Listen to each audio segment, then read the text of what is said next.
nabigu calayhi salaatu wasalaam haweenkiisii mid ka mid ah oo maymuuna la yidhaahdo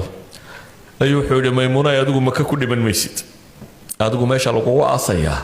aad ku dhimanaysaa maka maaha maymuuna waa dambe xanuunsatay maka iyadoo joogtay xanuunsatay markaas xanuunkii ku adkaada nafta ka bixi weyday dabeetana dadkii baa u yeedha waxa ku tiri war dhagaysta nabi maxamed calayhi salaatu wasalaam wuxuu ii sheegay maka inaan naftu igaga baxaynin war meeshan ha layga qaado waa la qaaday markii la marinayay sarif waa meeshuu nabi maxamed ku aroostay iyada markuu guursanayay iyadoo xagga loo soo socdo sarif geedkaa markay maraysay baa la hoos dhigay dabeetana halkaasaa naftu kaga baxda siduu nabigu sheegay maka waa ku naftu kaga bixi weyday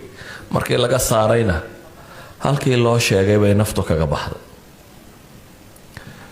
dadku geeridooda ka waramay nabigu calayhi salaatu wasalaam waxaa ka mid ah inankiisii xuseen ahaa yacni inanku awowga u ahaa ee inantiisu dhashay faatima dhashay alxuseen ibnu alcaliy ayaa soo galay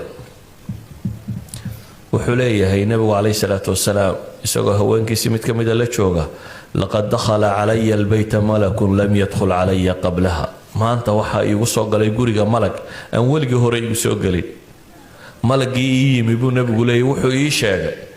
ina bnaka haada xusaynun maqtuul inankaaga kan ah ee xuseen ah waa la dilayaa buu igu yidhi haddaad rabtana weliba waxaan ku tusi doonaa meesha lagu dilaya ciiddeeda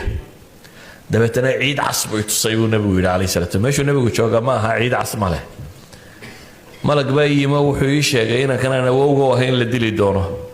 wuxuu kaloo ii sheegay meesha lagu dilayaa inay tahay meel ciid cas leh xadiidku imaamu axmed iyo xaakim baa wariyey sheekh albaani waa saxiix buu leeyahy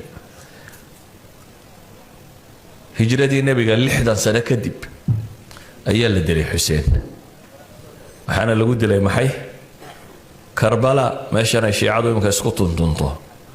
halkaasaa lagu dilay meel ciid cas leh oo karbala la yidhaahdo ayaa lagu dilay waxyaabuu nabigu sheegay waxaa ka mid ah calayhi salaatu wasalaam waxaa jirtay qof dumar oo muwariqa la odhan jiray bintu cabdalla binu xaarith oo nabigu islaantan jimco kasta uu soo booqan jiray markay salaada jimco tukadaan ayuu wuxuu ku odhan jiray saxaabadiisa kuwa la socda markaasi intaliqu nazuuru shahiida ina keena aan soo booqana gabadhii shahiidada ahayd waa qof dumar ah